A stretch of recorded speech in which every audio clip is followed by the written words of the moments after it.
Meus irmãos, nossa mensagem nessa manhã está em Apocalipse, capítulo 3, a partir do versículo 7. Apocalipse, capítulo 3, a partir do versículo 7.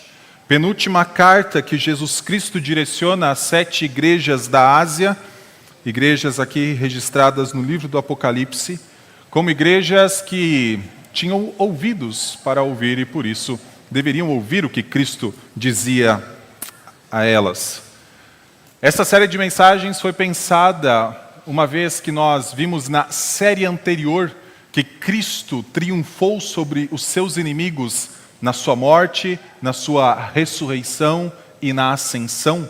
Uma vez que ele obteve esta vitória sobre os seus inimigos, ele possibilita que nós também vençamos obstáculos, dificuldades ou pecados que nós tenhamos em nossas vidas.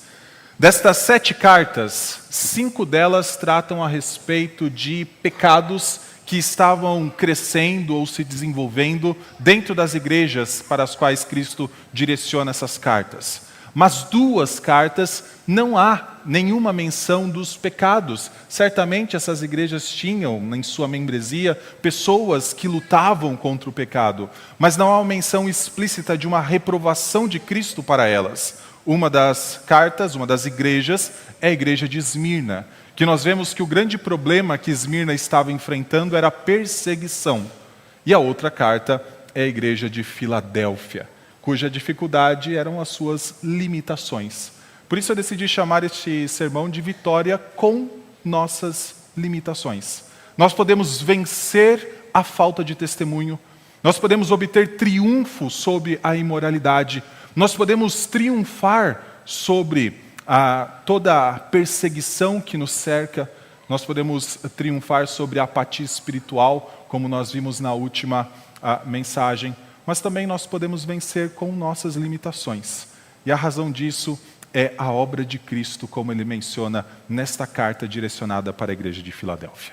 Por isso, peço que você acompanhe a leitura dos versículos 7 até o 13.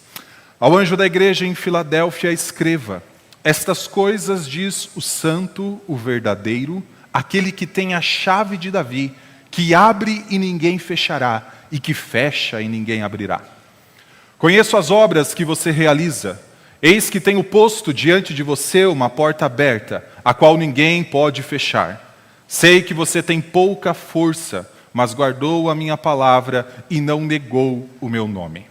Eis o que eu farei com alguns dos que são da sinagoga de Satanás, desses que se declaram judeus e não são, mas mentem. Eis que farei com que venham até você, prostrem-se aos seus pés e reconheçam que eu amo você. Você guardou a palavra da minha perseverança, por isso também eu o guardarei da hora da provação que há de vir sobre o mundo inteiro, para pôr à prova os que habitam sobre a terra. Venho sem demora. Conserve o que você tem, para que ninguém tome a sua coroa. Ao vencedor, farei que seja uma coluna no santuário do meu Deus, e dali jamais sairá. Gravarei sobre ele o nome do meu Deus, o nome da cidade do meu Deus, a nova Jerusalém que desce do céu, vinda da parte do meu Deus, e o meu novo nome. Quem tem ouvidos, ouça o que o Espírito diz às igrejas. Vamos orar? Senhor Deus, nós somos gratos, ó Pai, porque Tu nos resgataste, ó Deus, do império das trevas, nos fazendo parte, ó Deus, agora do reino dos céus.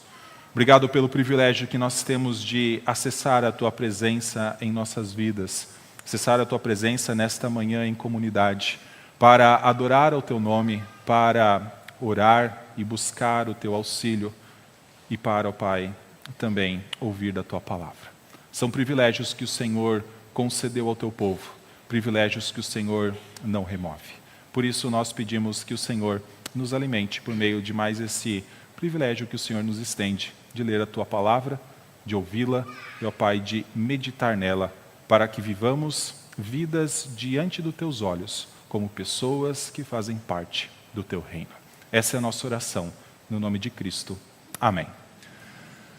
Meus irmãos, nossas limitações nesta vida muitas vezes nos fecham portas. Talvez você já tenha se candidatado a uma vaga de emprego e você começou a participar do processo seletivo, e lá em determinada altura da sua avaliação, foi dito que os pré-requisitos para a vaga eram maiores daqueles que você tinha. Talvez esperava-se que você tivesse 5 anos de experiência e você tinha 3. Nossas limitações, muitas vezes, fecham portas. Talvez você tenha estudado para um concurso diversas horas, chegou no momento da prova, você fez a prova, saiu da prova com aquele pensamento: talvez eu não tive tempo suficiente para estudar.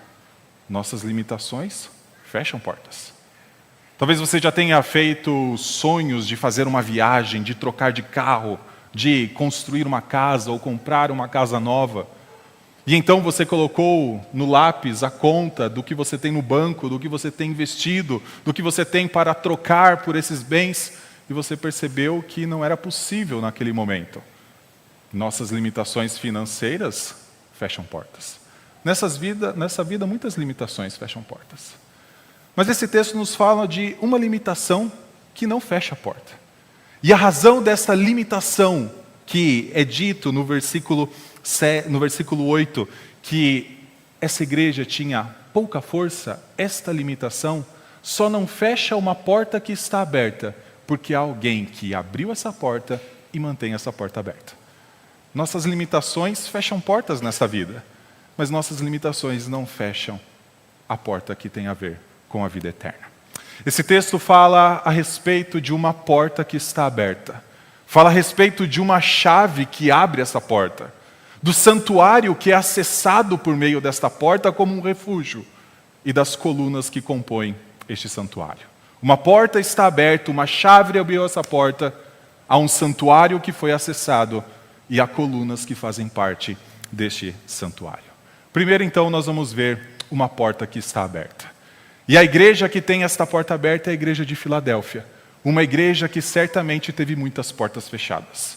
Ela tem uma porta aberta diante dela, mas certamente em sua caminhada ela teve várias portas fechadas. Olha o versículo 8. Cristo se direciona à igreja de Filadélfia num momento em que nas outras cartas geralmente ele faria uma repreensão à igreja. Talvez um elogio inicial, dizendo que conhecia as obras daquela igreja, que conhecia a sua fidelidade, mas que muitos haviam se desviado, ou então que um pouco dessa igreja estava para morrer, ou que essa igreja então tinha se afastado do seu primeiro amor. Não é o caso aqui da igreja de Filadélfia. Veja o que está escrito: conheço as obras que você realiza.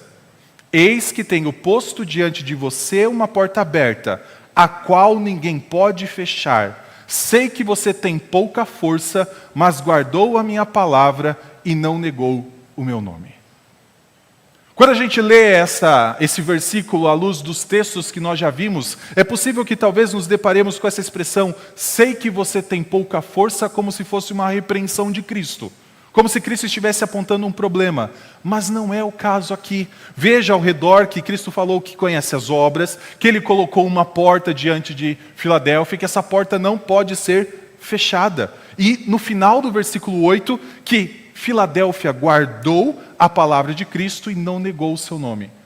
Então essa pouca força, essa limitação que a igreja de Filadélfia tinha, e alguns estudiosos vão dizer que talvez fosse uma igreja pequena em número de membros, ou talvez uma igreja com poucos recursos financeiros, e por isso teria pouca força talvez de levar o evangelho para frente, na verdade não é um problema, mas é um elogio que Cristo faz.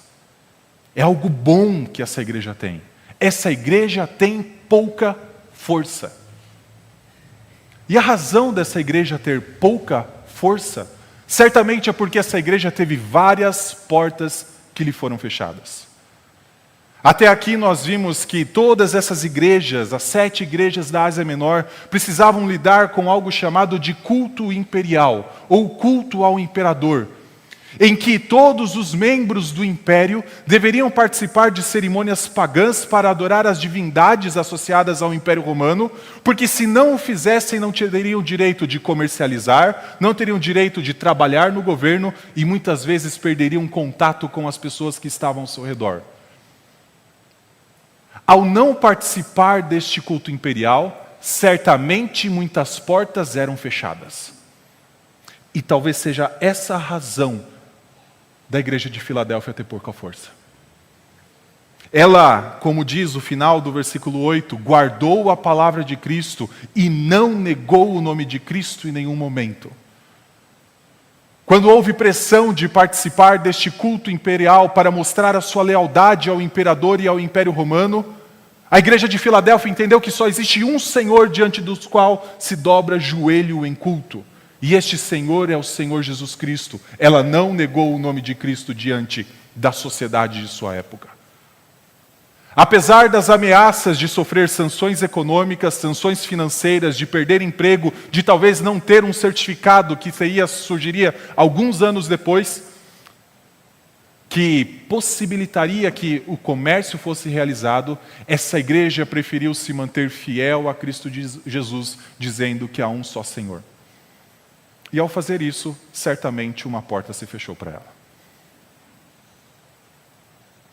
Sim, talvez a pouca força fosse financeira.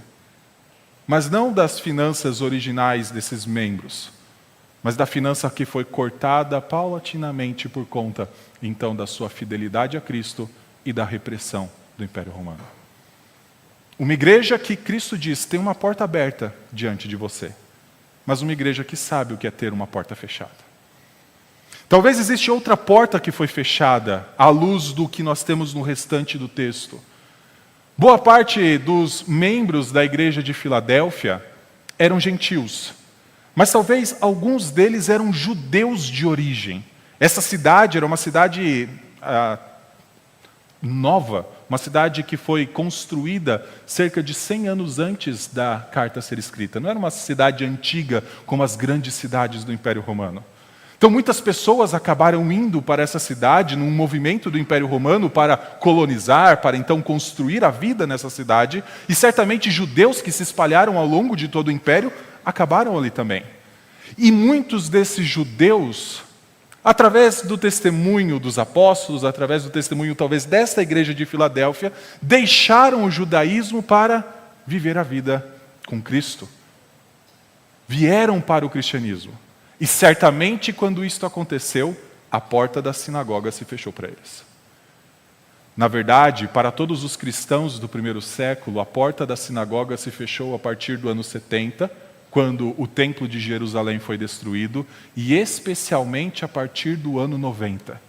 Quando entre 18 bendições que eram recitadas semanalmente nas reuniões dos judeus, uma delas estava dizendo que os apóstolos eram pessoas amaldiçoadas e que os cristãos não faziam parte do povo de Deus. Isso foi no ano 90. João deve ter escrito Apocalipse entre 90 e 95. As portas das sinagogas estavam fechadas para os cristãos. Naquela ideia de participação do culto imperial, os judeus tinham um trato com o imperador romano de que eles não precisariam participar do culto imperial. De que eles não precisariam, uma vez que eles eram monoteístas, adorar então as divindades. Eles fizeram um acordo numa época de conquista da terra de Jerusalém para não participar dessas cerimônias pagãs do Império Romano. E durante muito tempo os cristãos eram identificados como uma seita dos judeus. Afinal, os apóstolos eram judeus. Os primeiros cristãos, 3.000 convertidos, boa parte deles eram judeus. Então, quando o Império Romano olhava para o cristianismo, não enxergava no início o cristianismo, mas enxergava uma fatia do judaísmo. Só que o tempo foi passando e os judeus começaram a denunciar os cristãos, dizendo: eles não são judeus. Eles não têm essa liberação de não participar do culto imperial. Portas são fechadas. Talvez essa seja a grande razão de João chamar, tanto na carta para a igreja de Esmirna, quanto aqui na carta para a igreja de Filadélfia, os judeus que se declaram judeus e não são, de sinagoga de Satanás. A igreja de Filadélfia tinha pouca força, porque várias portas lhe foram fechadas. A igreja de Filadélfia tinha limitações financeiras, talvez tivesse limitação na quantidade de seus membros, mas existia um contexto hostil que levava a esta pouca força. E Jesus olha para a pouca força de Filadélfia e diz: não há problema nisso. porque há pouca força de Filadélfia por conta da fidelidade de Filadélfia. Por isso Cristo fala, portas se fecharam, mas há uma porta que está aberta. Versículo 8 fala, tenho posto diante de você uma porta aberta, a qual ninguém pode fechar. Se alguém podia fechar a porta da sinagoga, cristãos não entram mais aqui, cristãos não têm mais relação com judeus. Se o Império Romano poderia fechar portas econômicas, financeiras e sociais para os cristãos do primeiro século, existe uma porta que nossas limitações não pode fechar. E essa porta foi aberta por Cristo, aquele que tem a chave. Veja o versículo 7. Ao anjo da igreja em Filadélfia escreva, estas coisas diz o santo, o verdadeiro, aquele que tem a chave de Davi, que abre e ninguém fechará, e que fecha e ninguém abrirá.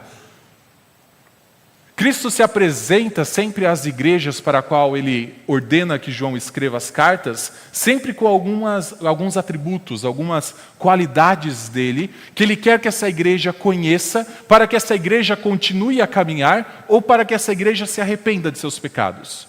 Por exemplo, quando escreveu à igreja de Éfeso, ele disse que ele é aquele que anda entre os candeeiros. E se Éfeso não se arrependesse, ele removeria os candeeiros. Para a igreja de Sardes, ele diz que ele é aquele que tem os 7 Espíritos de Deus, que é o Espírito Santo que é capaz de dar vida para aquela igreja que estava quase morta em seus pecados. Cristo sempre se apresenta com uma característica que ele entende que vai auxiliar ou essa igreja a mudar a sua vida, ou então a crescer e continuar caminhando com ele.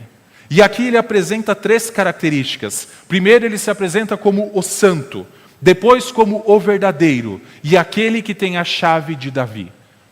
As 3 características parecem intimamente relacionadas com a ideia da sinagoga de Satanás. Porque quando a gente olha para essa ideia da chave de Davi, todas as qualidades que Cristo se apresenta para as igrejas, ele já mencionou lá no capítulo 1. Depois você pode ver do capítulo 1, do versículo 16 até o versículo 20, todas as qualidades que são repetidas nas cartas. E quando é dito a respeito de uma chave que Cristo tem na mão, essa chave é a chave da morte e do inferno. Não é a chave de Davi no capítulo 1. É a chave que tem a ver com vida ou morte.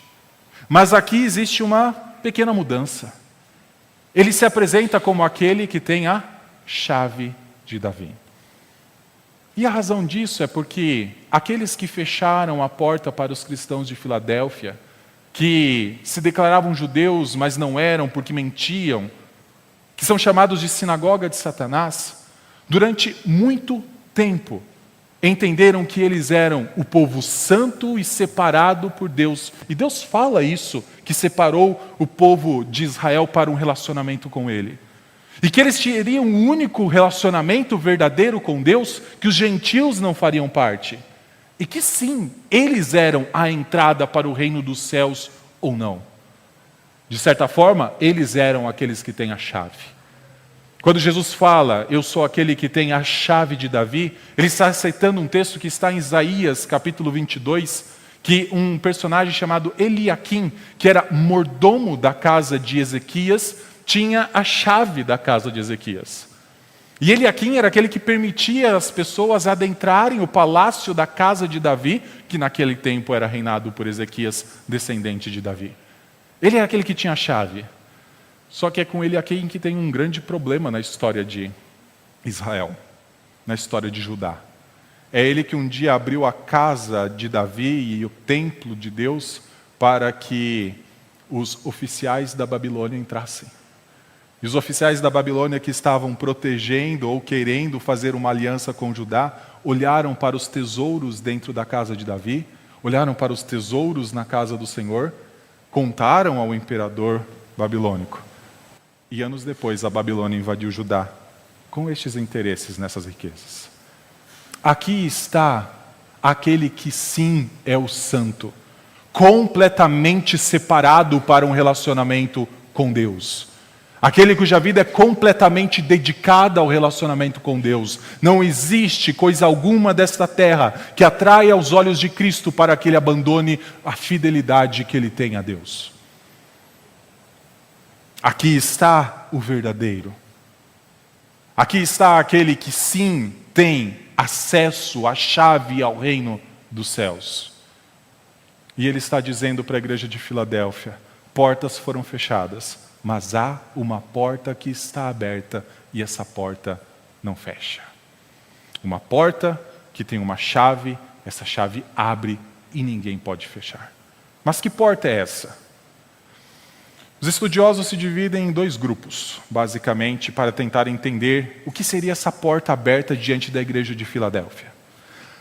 Boa parte vai dizer que esta porta seria mesmo aquela expressão que os apóstolos costumavam usar para pedir que o Senhor abrisse uma porta como uma oportunidade para evangelizar os povos para onde eles estavam indo.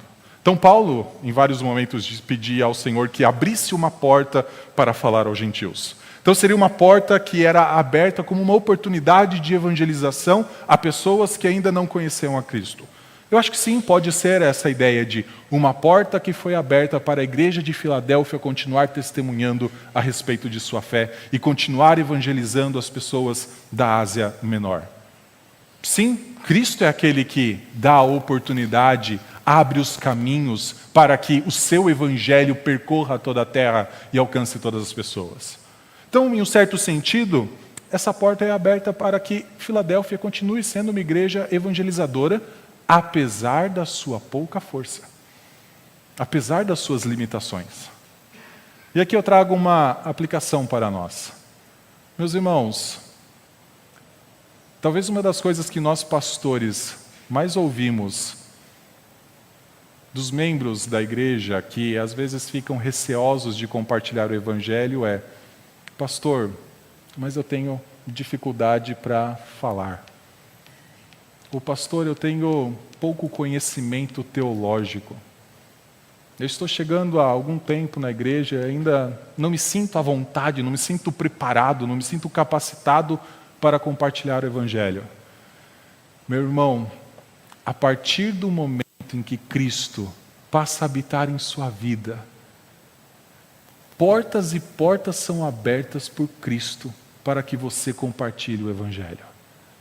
Talvez a gente tenha uma certa dificuldade em percebê-las, porque talvez os nossos olhos estão mais em nossas limitações do que no evangelho de Cristo e nas pessoas. Mas saiba que aqui uma igreja com pouca força, e assumindo que essa pouca força era financeira ou de número de membros, ou de uma igreja recente, talvez, que ainda não foi treinada como uma igreja de Éfeso, que era a grande luz da Ásia Menor, Cristo está dizendo: há uma porta que está aberta. A igreja de Filadélfia pode testemunhar. Meus irmãos, todos aqueles que estão em Cristo Jesus podem testemunhar. Podem falar a respeito de Cristo, da salvação que Ele comprou com o seu sangue, da mudança que Ele operou na sua vida. Não existe limitação para o Evangelho. Afinal, não são nossas limitações, nossas habilidades, ou mesmo que seja a melhor capacidade nossa que faz uma pessoa se converter e vir a Cristo. Quem faz uma pessoa se converter e vir a Cristo é o próprio Cristo que abre a porta. Então não se apegue às suas limitações de tempo de igreja, de conhecimento teológico, de dificuldade de falar, de estabelecer relacionamentos. O que você deve fazer é desenvolver essas limitações, buscar recursos para melhorar nessas áreas, mas não se retrair a ponto de não compartilhar o evangelho com aqueles que precisam ouvir da palavra de Deus. Quem abre portas é o próprio Cristo, e portas que são abertas por Cristo não podem ser fechadas. Só Ele pode fechar. Ele fechou uma porta para a igreja de Éfeso em um determinado momento. Fechou uma porta para a igreja de Sardes. Ele falou que, se essas igrejas não se arrependessem, Ele removeria candeeiro, que Ele então faria a luz dessas igrejas parar de brilhar. Mas é somente Ele que pode impedir isso, mais ninguém. Não há contexto que se coloque em nossa vida que impossibilita a gente de compartilhar o Evangelho.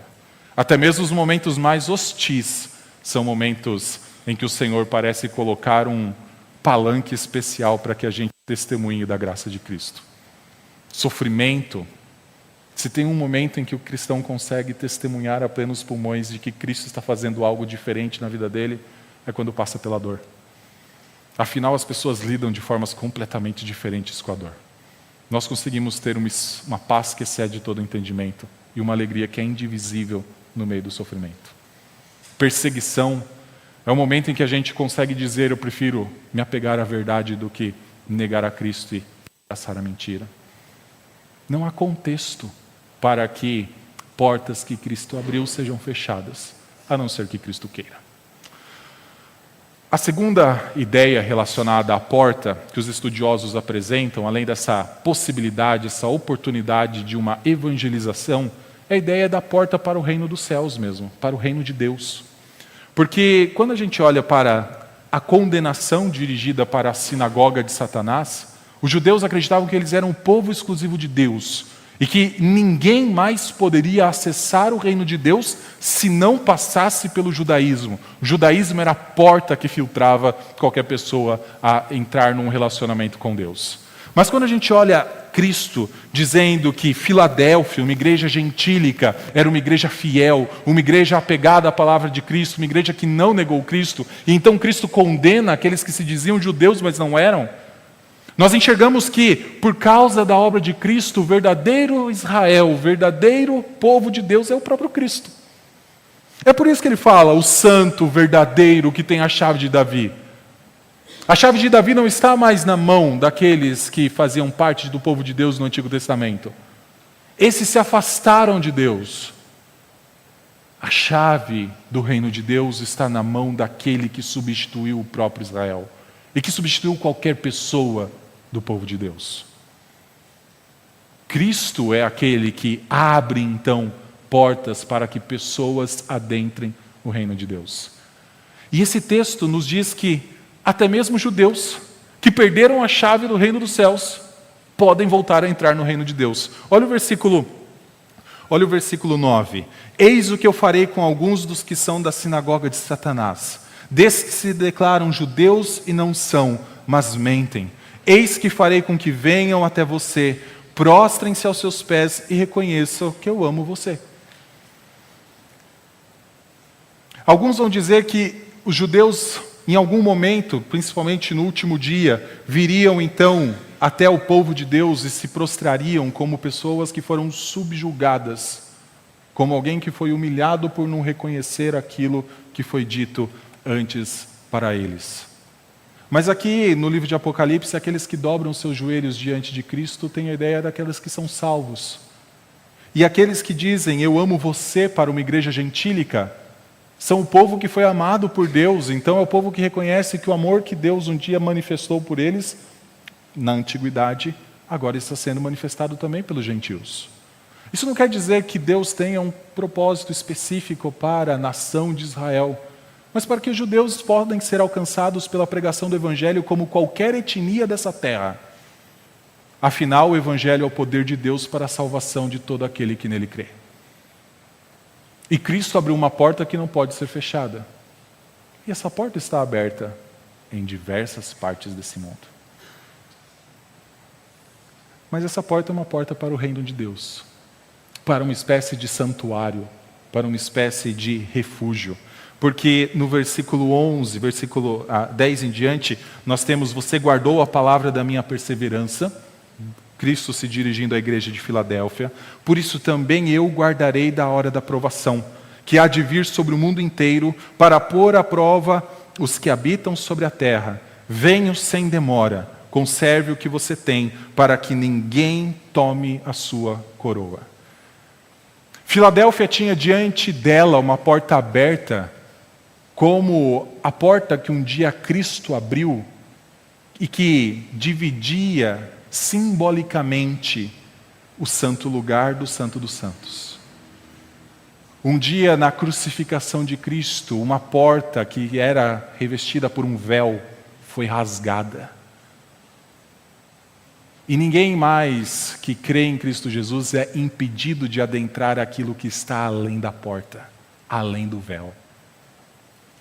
Versículo 13, que encerra este texto, fala de um santuário. O povo de Deus pode acessar um santuário espiritual todos os dias. Não existe mais porta fechada.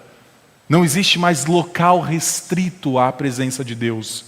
Mas cada instante de nossas vidas estão diante dos olhos de Deus e cada instante das nossas vidas pode ser utilizado como um acesso, como uma porta para que nós nos aproximemos de Deus, por meio da sua palavra, por meio da oração, por meio da comunhão. Meus irmãos, não há mais impossibilidade para o povo de Deus recorrer ao socorro do seu Senhor. Santuários, naquela época, não eram apenas lugares de adoração, muitos deles eram lugares de refúgio. O próprio templo do Antigo Testamento, em vários momentos, foi utilizado como lugar de refúgio, às vezes, infelizmente, até para os inimigos de Deus. Quando o povo se corrompia, às vezes alguns inimigos eram escondidos dentro das câmaras do templo.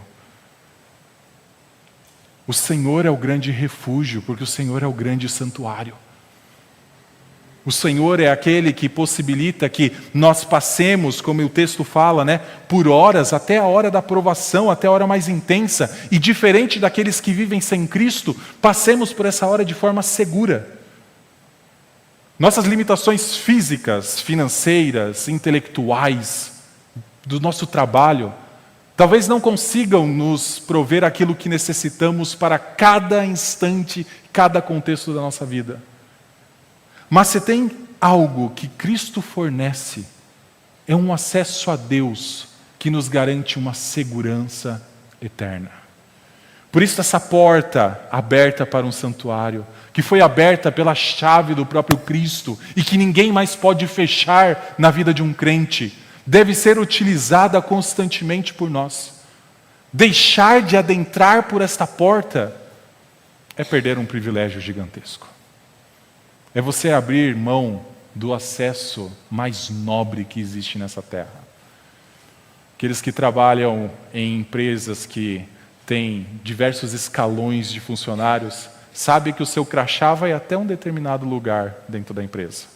Você consegue acessar uma porta aqui, sua senha abre uma pasta no servidor ali, mas você sabe que tem alguém com uma senha que abre pastas maiores, com conteúdos mais importantes. Você sabe que tem crachás que acessam andares que o seu não acessa. Meu irmão, a porta que foi aberta diante do povo de Deus é o lugar mais precioso que você pode entrar.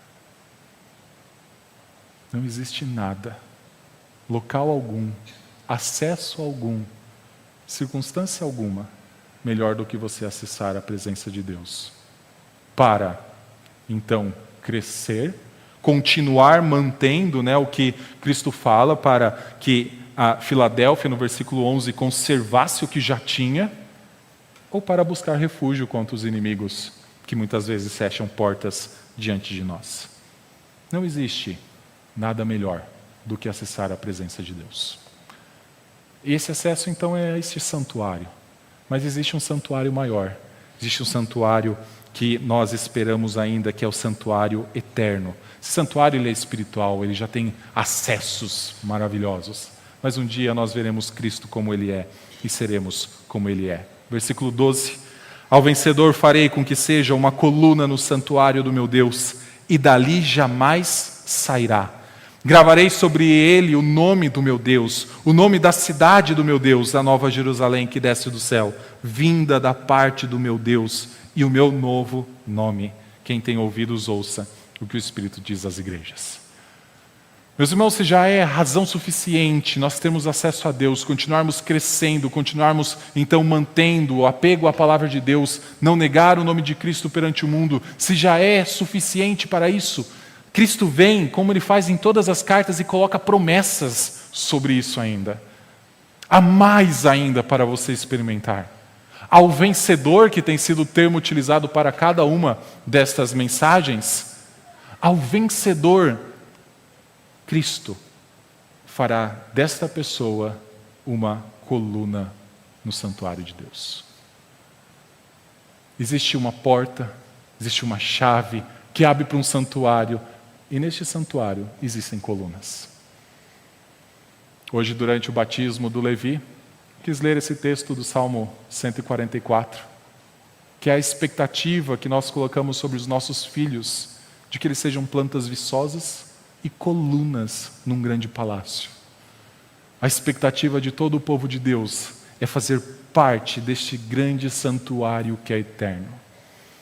Quando olha para esta coluna, sobre ela é colocado o nome de Deus, é colocado o nome da Nova Jerusalém, é colocado o novo nome de Cristo.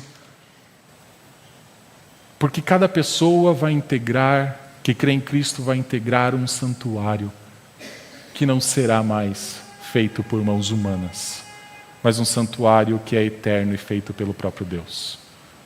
Um santuário que foi morto numa cruz, foi esmagado numa cruz pelo próprio Deus. Seu corpo derramou sangue, mas que ao terceiro dia foi ressuscitado dentre os mortos. Para que eu e você o adorássemos em espírito e em verdade, em todos os lugares dessa terra, aproveitando cada porta que o Senhor nos dá, e elas são diversas, para adorarmos a Ele, para pregarmos a palavra dEle. Meus irmãos, nós já temos a possibilidade de desfrutar como alguém que vê algo ainda sentindo um gostinho apenas daquilo que vai desfrutar eternamente. Mas nós já temos oportunidade de ter esse gostinho constantemente em nossas vidas. Não percamos a oportunidade de acessar aquilo que Cristo abriu. Não desperdicemos a oportunidade de buscar a Deus a cada instante de nossas vidas. E não desperdicemos as oportunidades que Deus nos dá agora de testemunhar a respeito de Cristo Jesus e a respeito da maravilhosa obra que Ele fez em nosso lugar. Vamos orar? Senhor Deus, Teu povo foi comprado pelo Teu sangue, foi purificado para que não fizesse mais parte de um arraial no meio de um deserto, diante de obstáculos que muitas vezes poderiam ceifar a vida. Mas o Teu povo foi feito coluna do Teu santuário. Nós, ó Pai, acessamos o reino que é dos céus. Nós, ó Pai, deixamos o império que era das trevas. E agora somos parte do reino do Filho do Teu amor. Não porque nossas habilidades tenham comprado tal acesso, não porque nossas capacidades obtiveram, ó Pai, a força, o acesso ao Teu reino, mas porque o Senhor, ó Pai, amou um povo que era pequeno, o Senhor amou um povo que era fraco, o Senhor amou um povo que não era numeroso, o Senhor amou o Teu povo fraco em suas limitações. Mais do que limitações físicas, nós, ó Pai, temos fraquezas espirituais. Por causa do pecado, ó Pai, nós ainda não experimentamos o que deveríamos ser em nossa totalidade. Mas, ó Pai, por conta da obra de Cristo, nós esperamos o dia em que não teremos mais pecado. O dia, ó Pai, que estaremos para sempre com o Senhor, como colunas do Teu santuário, experimentando a vida com Cristo, tendo Ele diante de nós, ó Pai, contemplando a Sua face e experimentando cada uma das benesses que o Senhor prometeu ao Seu povo. Por isso a nossa oração é: ajuda-nos, ó Pai, a manter aquilo que nós já temos, a manter, ó Pai, a vida espiritual como ela caminha e quando ela demonstra ser vivida para a Sua glória. E ajuda-nos, ó Pai, a nos arrepender de todos os momentos que, ao invés de vivermos como o Senhor requer, preferimos viver como o mundo espera que vivamos. Ó Deus, e que, recuperados de nossas falhas pela graça de Jesus Cristo, vivamos vidas dignas diante dos olhos dEle. É no nome dEle que oramos. Amém.